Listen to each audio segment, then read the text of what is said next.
রাসূলের সাহাবী আব্দুল্লাহ আনসারী বলেন, উনি বাড়িতে গেলেন। বাড়িতে যাওয়ার পর বিবি ডাকতে বলে, স্বামী। বলেন, স্বামী এত দেরি হলো কেন? আপনি এত দেরি করলেন কেন? বলে, বিবি রে, আমার নবীজি আজকে ওয়াজ করছে, ওয়াজ শুনে আসতে একটু দেরি হয়েছে। নবীজি বল, নবীজি ওয়াজ করছে যখন শুনছে, আব্দুল্লাহ আনসারী বিবি ডাকতে বলে, স্বামী রে, আগে বলো আমার নবীজি রাহমাতুল লিল আলামিন কি ওয়াজ করছে আমি জানতে চাই। আল্লাহর নবী কি ওয়াজ করছে আগে বলো। এবার স্বামী ওয়াজ করতে বলে ডাকতে বলে, বিবি রে, রাহমাতুল লিল আলামিন ডাকতে বলছেন, যদি কোনো ব্যক্তি 5 ওয়াক্ত নামাজ 5 ওয়াক্ত সালাত যদি আদায় করতে পারে, সময় মতো ওক্ত মতো আদায় করতে পারে, আমি নবী তার হাত ধরে জান্নাতে নিয়ে যাব। জোরে বলেন মারহাবা। আপনারা কি রাসূলুল্লাহর সঙ্গে জান্নাতে যেতে চান? চান আপনারা? তো আওয়াজ শুনে মনে হয় যেতে চান। কার সাথে যেতে চান? রাসূলুল্লাহর সঙ্গে। জান্নাত চান না? রাসূলুল্লাহর সঙ্গে জান্নাতে যেতে চাই। বিবি ডাকতে বলে, স্বামী, স্বামী রে,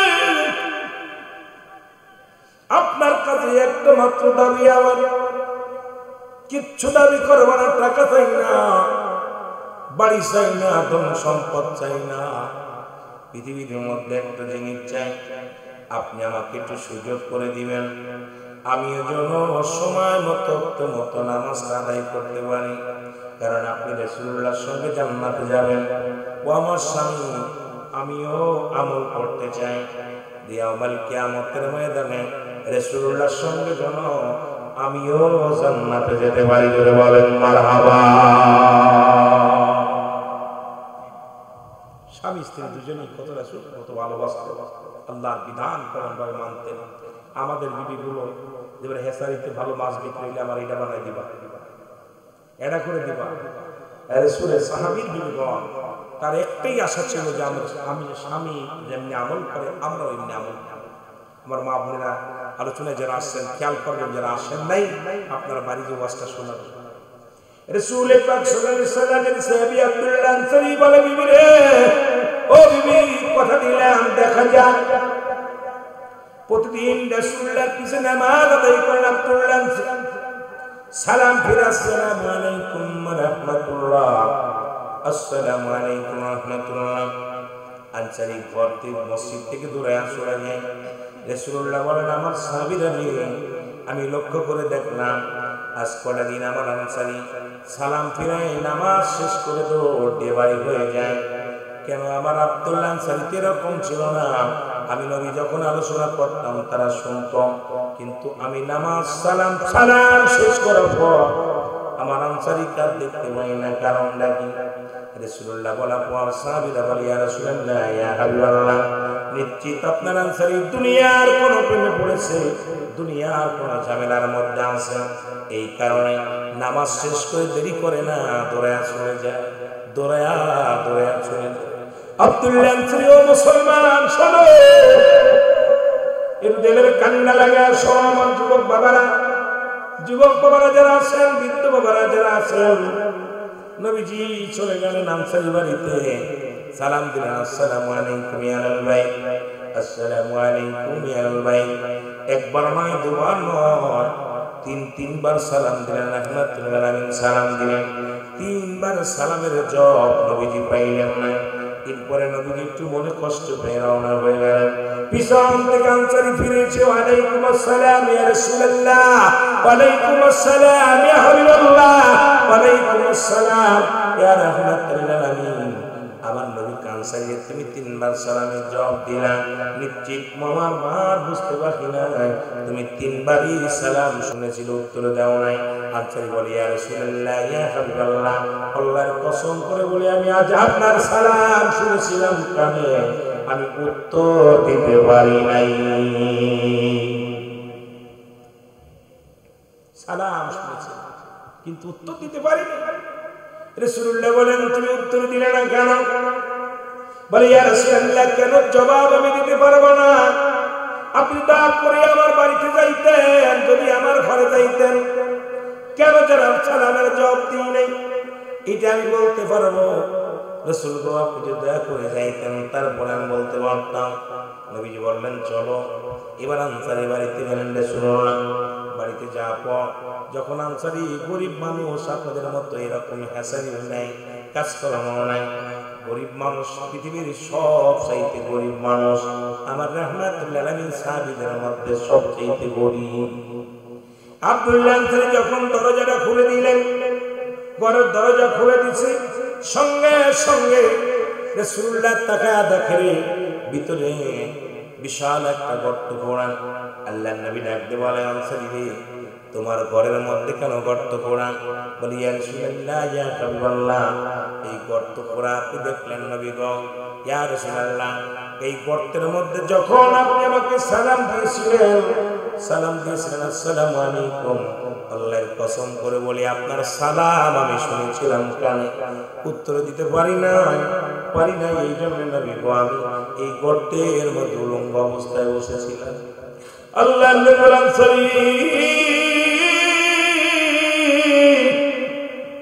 আনসারী কি বলতে চাও তুমি? বলি, ইয়া রাসূলুল্লাহ, ইয়া হাবিবাল্লাহ, নবী গো আপনি যেদিন ওয়াজ করেছিলেন কোন ব্যক্তি যদি 5 ওয়াক্ত সালাত, 5 ওয়াক্ত নামাজ সময় মতো আদায় করতে পারে, আপনি নবী তার হাত ধরে জান্নাতে নিয়ে যাবেন। নবীকে এই ওয়াজটা আমি যখন বাড়ি এসে করি, আমার বিবি আমার কাছে দাবি করেছে, রাসূল গো সেও আপনার সঙ্গে জান্নাতে যেতে চায়। এই কারণে নবী গো প্রতিদিন আমি সালাম ফিরে দৌড়ায় বাড়ি আসি, কারণ আমাদের স্বামী স্ত্রী মিলে মাত্র একখানা কাপড়, একখানা পোশাক। যখন আমি নামাজে যাই আমার বিবি উলঙ্গ অবস্থায় গর্তের মধ্যে বয়া থাকে। যখন নবী গো নামাজ শেষ করে আমি বাড়িতে ফিরে আসি, আমি উলঙ্গ হয়ে গর্তের মধ্যে ঢুকিয়া উলঙ্গ হইয়া আমার পণ্যের কাপড়টা খুলে আমার বিবিরে দিই। যখন নামাজের মধ্যে যখন আমার বিবি, আমার নবী গো যখন আপনি আমাকে সালাম দিয়েছিলেন তখন আমি উলঙ্গ অবস্থায় গর্তের মধ্যে বসেছিলাম, এই কারণে আপনার সালাম আমি উত্তর দিতে পারি নাই। আল্লাহর নবী ডাকতে বলেন, আনসারী আয় আমার কাছে আয়। আমি নবী ওয়াদা করলাম রে এই পৃথিবীর মধ্য থেকে রে ও সাহাবী, আমি নবী ওয়াদা করলাম আমি নবী যে জান্নাতের মধ্যে যাব তোদের স্বামী স্ত্রী দুজনকেই সেই জান্নাতের মধ্যে নিয়ে যাব। জোরে বলেন মারহাবা। সাতক্ষীরাবাসী আমার বাবারা, পিরোজপুরবাসী সহ আজকে যুব সমাজের উদ্যোগে মাহফিল, যুবক ভাইয়েরা সহ আমি যুবকদের বিষয়, কারণ যুবক বয়স হবে জান্নাতি, 18 বছরের যুবক 16 বছরের যুবতী হবে জান্নাতি। আজকে যুব সমাজ আয়োজিত এই আজকের তাফসীরের উপর মাহফিল, আমি আপনাদেরকে এখান থেকে একটা কথা বলে যাই, একটা মেসেজ দিয়ে যাই। আনসারী যদি এক কাপড়ে স্বামী স্ত্রী নামাজ পড়তে পারে, আজকে ফিরোজপুরের জমিনে আমার মন বলে এই জমিনের মধ্যে এমন কোন গরিব নাই যার এক টুকরা কাপড় আছে যে সব চাইতে গরিব মানুষের দ্বারে দ্বারে ভিক্ষা চায়। এর 2-4টা কাপড় আছে, এরপরে যদি নামাজ যদি না আদায় করে, আল্লাহর কসম করে বলি আল্লাহর আদালতে বাঁচা সম্ভব হবে না।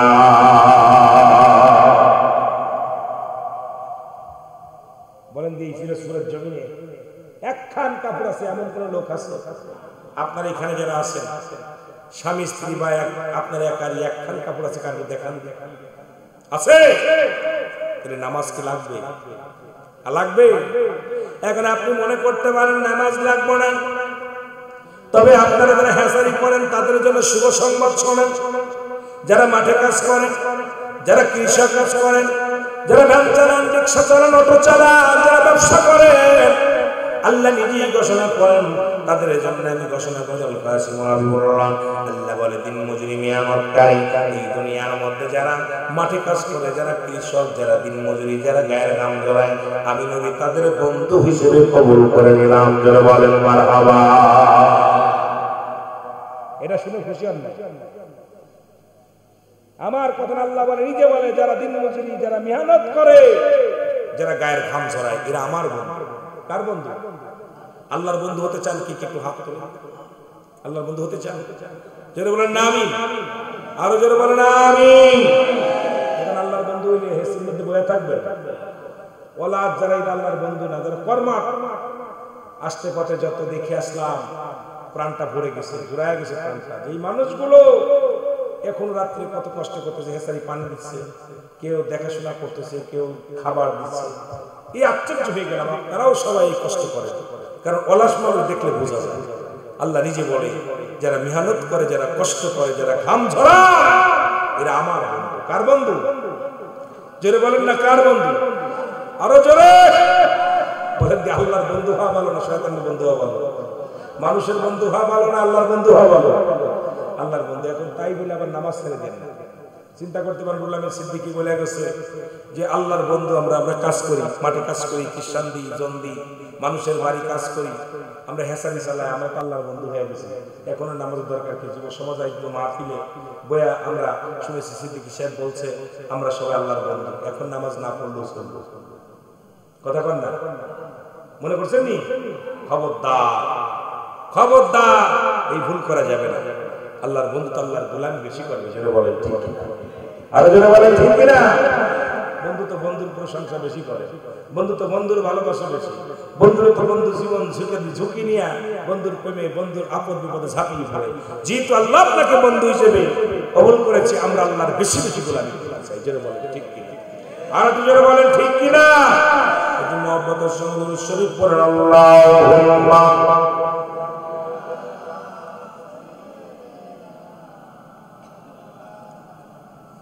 আরো জোরে বলেন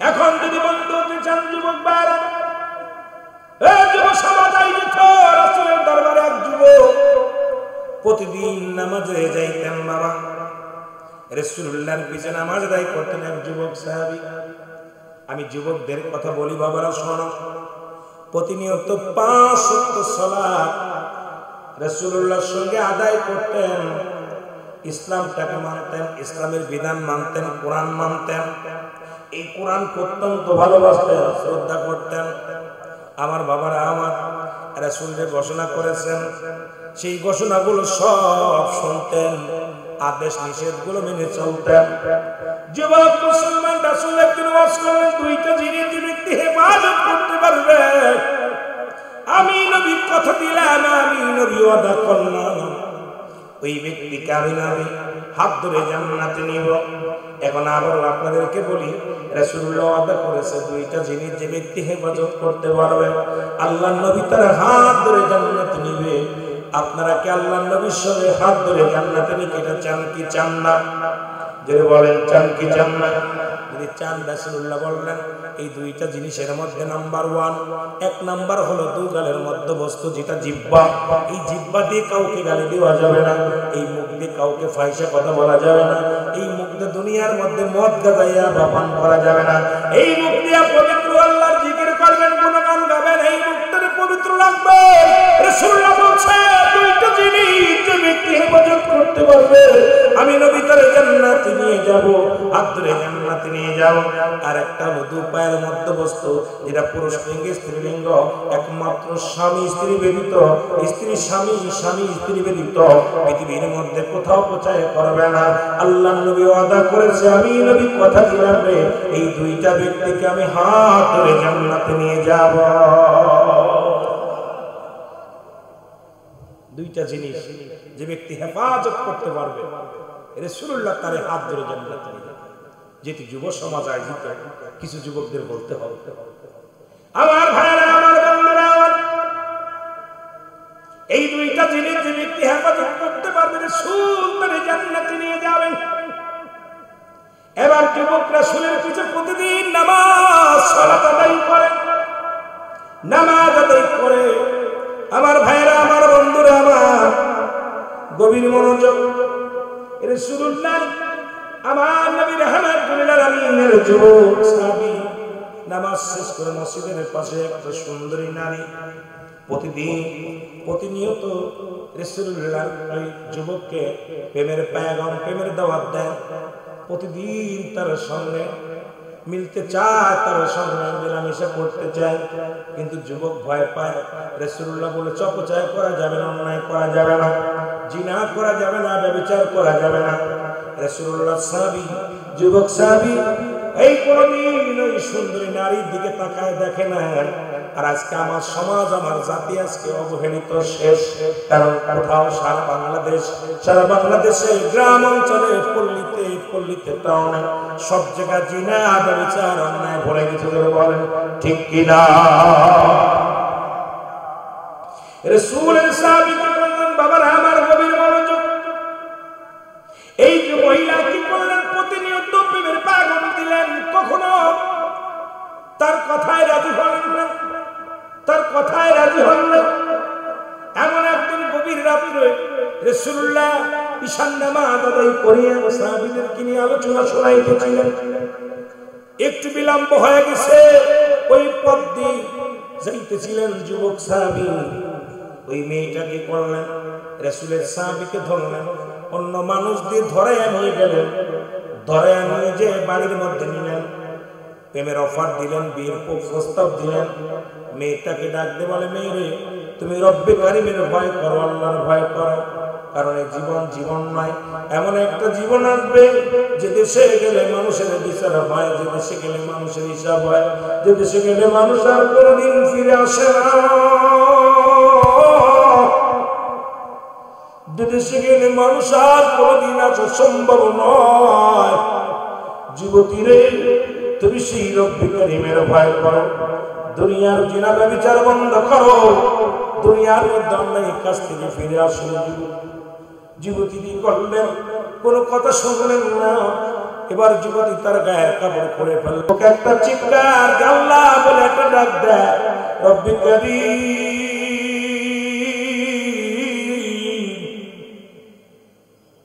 যুবক একটা ডাক দিয়ে রব্বে কারীম, ও আমার আল্লাহ, এই দুনিয়ার মোহে পড়িয়া যদি গুনাহ করে ফেলে, আল্লাহ তোমার দরবারে জবাব দিতে পারবো না, তোমার কাছে হিসাব দিতে পারবো না। আল্লাহ, আল্লাহ, এই যুবতী আল্লাহ কাছ থেকে আমাকে রক্ষা করো, না দুনিয়া থেকে আমার নিয়ে যাও। একটা চিৎকার মেরে জমিনের মধ্যে বেহুশে পড়ে গেছে। জোরে জোরে চিল্লায় বলা যাবে না আল্লাহু আকবার। বন্ধুগণ আমার, তোমার কান্না লাগা আসো। যখন যুবকরা, ও যুবক, আজকে তোরা টাকা খরচ করেছিস, বিফলে যাবে না। যুব সমাজ আয়োজিত আজকের মাহফিল বিফলে যাবে না। কারণ যুবকরাই পারে জাতিকে পরিবর্তন করে দিতে, যুব সমাজই পারে দেশের উন্নয়ন করতে, যুব সমাজ পারে সমাজকে পাল্টে দিতে। কারণ আল হাসান আল হুসাইন হবে যুবকদের সর্দার, আর আল হাসান আল হুসাইনের মুসলমান একমাত্র ওই যুবকদের সর্দার হবে। সুতরাং যুবক বয়সী অবজান্নাতি। এই জন্য যুব সমাজ আয়োজিত তাফসীর কোরআন মাহফিলে আমি যুবকদের বিষয়ে একটু কথা বলি, তারপর অন্যদিকে যাই। যুবক কি করলেন? একটা চিৎকার মেরে জমিনের মধ্যে বেহুশে পড়ে গেলেন। মেয়েটা চিন্তা করে, নিশ্চিত যুবকটা মারা যাবে, আর যদি আমার ঘরে মারা যায়, মুসলমান জাতি আমাকে কি করবে? আমার বিচার করবে। মানুষ যখন জানতে পারবে, আমার বিচার করবে, মানুষ আমাকে অপমানিত করবে। না না, রাতের অন্ধকারে যুবককে টানতে টানতে নিয়ে রাস্তার কিনারায় ফেলে রাখলেন। আমার বাবারা, আমার ফজরের আজান হলো, মজের আজান সালাতু খায়রুম মিনান নাওম। মুসলমানদের ঘুম ভেঙে গেল, মুসলমানেরা নামাজ দাঁড়ায় গেলেন। নামাজ আদায় করতে গেলেন, এক লোক দেখে মুসলমান নবীর সাহাবী দেখে যুবক রাসূলুল্লাহ যুবক সাহাবী জমিনের মধ্যে পড়ে আছে। ওনাকে হাত ধরে নিয়ে বাড়িতে গেলেন। বাড়িতে যাওয়ার পর, ও মুসলমান শুনে নাও, এবার সেবা যত্ন করতে লাগলেন। একদিন নয়, দুদিন নয়, 3টা দিন পার হয়ে গেল, হুঁশ ফেরে নাই। এদিকে যুবক কি করলেন? ডাক দিয়ে হঠাৎ হুঁশ ফেরলেন। ডাক দিয়ে বলে, আমার আব্বা জান, আমাকে একটু কাগজ দেন। কাগজটা দেয়া হলো। এই কাগজের মধ্যে লিখে দিলেন, আব্বাজান আমি আপনার কলিজার টুকরা সন্তান, আমার কাছে আপনার 14টা হক। 7টা হক হলো দুনিয়ার মধ্যে জিন্দা থাকতে, 7টা হক হলো দুনিয়া থেকে বিদায়ের পরে। আমার আব্বাজান এই 14টা হকের আমি একটা হক আদায় করতে পারলাম না। এই দুনিয়া থেকে যদি বিদায় হয়ে যায়, আমি যুবক আপনার কাছে ক্ষমা চাইবো আমার আব্বাজান। ও আমার যুবক বন্ধুরা শোনো,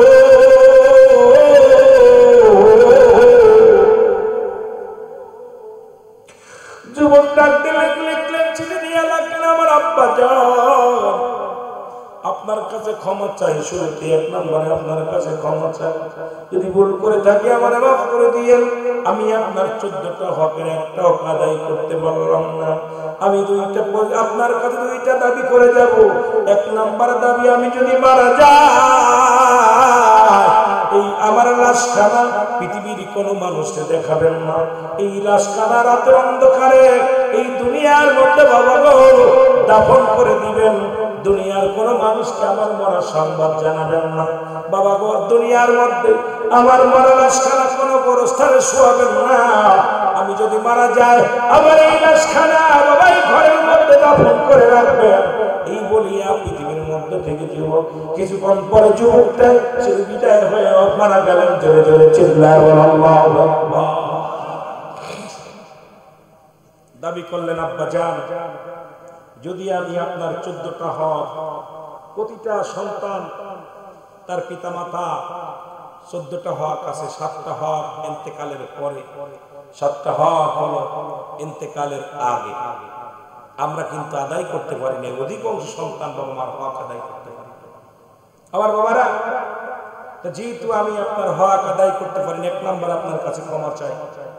আমি যদি মারা যাই, 1 নম্বর আপনার 1 নম্বর হক আদায় করতে না পারার কারণে আমার মাফ করবেন।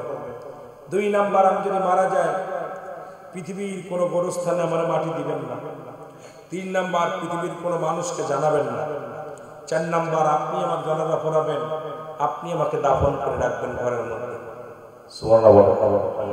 8 জনের বলেন মারহাবা। হাকিকত আছে। এ আমার ভাইরা, আমার বন্ধুরা, আমার যুবক মারা গেলেন, বাবা কাফন দাফন করে বিদায় করে দিছে। রাসূলুল্লাহ নামাজ প্রতিনিয়ত নামাজ আদায় করেন। জিবরিল আমিন এসে ডাকতে বলি, ইয়া রাসূলুল্লাহ, ইয়া হাবিবাল্লাহ, একটু লক্ষ্য করেন, আপনার যুবক সাহাবীর দিকে লক্ষ্য করেন। রাসূলুল্লাহ সালাম ফিরে সাহাবীদেরকে বললেন, ও আমার সাহাবীরা রে, তোমরা আমার অমুক সাহাবীর খবর জানোনি? যুবক সাহাবীরা বলে, হুজুর। অন্যান্য সাহাবীরা বলে, হুজুর আমরা তো তার খবর জানি না, হয়তো কোনো আত্মীয় বাড়ি গেছে, হয়তো কোথাও বেড়াইতে গেছে। সাহাবীরা বলেন, হুজুর নিশ্চিত তো দুনিয়ার কোন প্রেমের মধ্যে পড়েছে, সংসার মায়া পড়েছে। রাসূলুল্লাহ বলেন, না, তোমরা খবর নাও। তার বাবার কাছে খবর নেওয়া হলো, বাবার কাছে আসা হলো, ডাকদা, আসসালামু আলাইকুম চাচা যান, আপনার ছেলে অমুক গেছে, কোথায় পাবো বলতে পারি না, কোথায় গেছে জানেন না, কেমন আছে জানেন না। রাসূলুল্লাহ আপনাকে তলব করেছে, আপনার ছেলেকে তলব করেছে, আমি এটাও বলতে পারবো না। নবীজি গেলেন বাড়িতে, নবীর কাছে গেলেন সাহাবীরা। নবীজি বলেন, সাহাবীরা খবর বলো। বলে, ইয়া রাসূলুল্লাহ, ইয়া হাবিবাল্লাহ, কি খবর বলবো? নবী গো, আমি কি খবর বলবো? আমার যুবকেরা শোনো, তুমি আমিও কালেমা পড়েছিলাম, আজকে কেন অন্যায় করে সবাই পড়েছে আশহাদু আল্লা ইলাহা ইল্লাল্লাহ ওয়াহদাহু লা শারীকা লাহু ওয়া আশহাদু আন্না মুহাম্মাদান আবদুহু ওয়া রাসূলুহু। বড় আশ্চর্য, সবাই